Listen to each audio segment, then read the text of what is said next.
Hello class, in this video I will be doing a problem from section 13.1, increasing decreasing functions. The problem states, determine the intervals in which the function f of x is increasing or decreasing.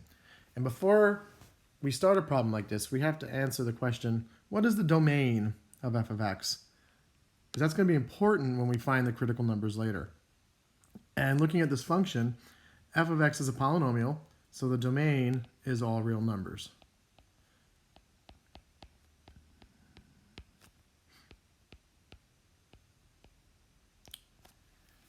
Next, we're going to find the critical numbers of this function. And critical numbers, we label them C, are in the domain of f of x, where the derivative at C is equal to 0, or the derivative at C does not exist. So we're going to find the derivative. The derivative of f of x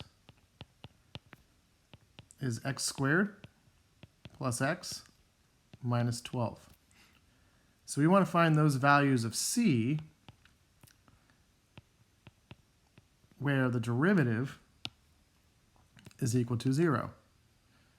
And we're going to factor that.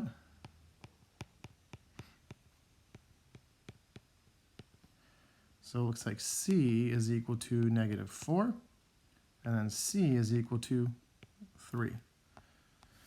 Now I know those are critical numbers because these two values here, this one, C is equal to negative 4, and C is equal to 3, those values make your derivative equal 0. Those values are also in the domain of f of x. So those are two critical numbers for the function. Next, we have to answer the question, are there any values of x where the derivative is undefined? And that answer is no. And it's no because the domain of f prime of x is all real numbers.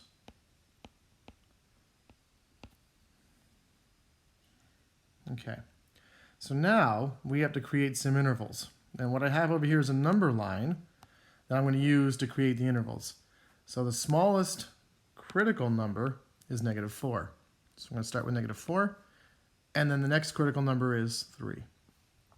This interval here is negative infinity to negative 4. The interval in the middle is negative 4 to 3. And the interval on the right is 3 to infinity. And I'm going to put those intervals in my chart.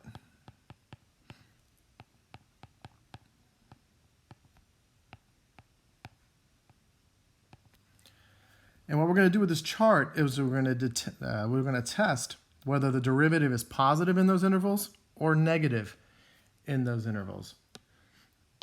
So I'm going to come over here and we're going to pick a point in the interval negative infinity to negative 4. And I'm going to pick negative 5. It could be any number less than negative 4. A number between negative 4 and 3, I'm going to choose the easiest one as 0. And a number larger than 3, I'm just going to choose 4. Then I'm going to write the factored form of the derivative here. I do that because this is easier to evaluate than writing out the non-factored form. And I'm going to test the derivative with my test points here. Now I don't necessarily need the value.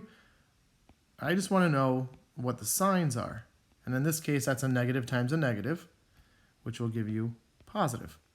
So in this case, the function is increasing. Now we're going to test 0. This will be a positive times a negative, which means your derivative is negative in that interval, so your function is decreasing.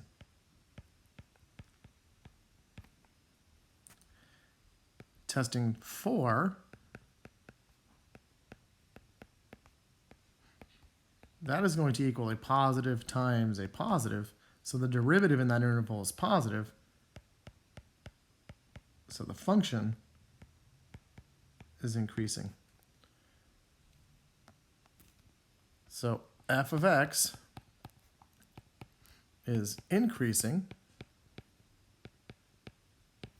in the intervals negative infinity to negative 4, union 3 to infinity, and f of x is decreasing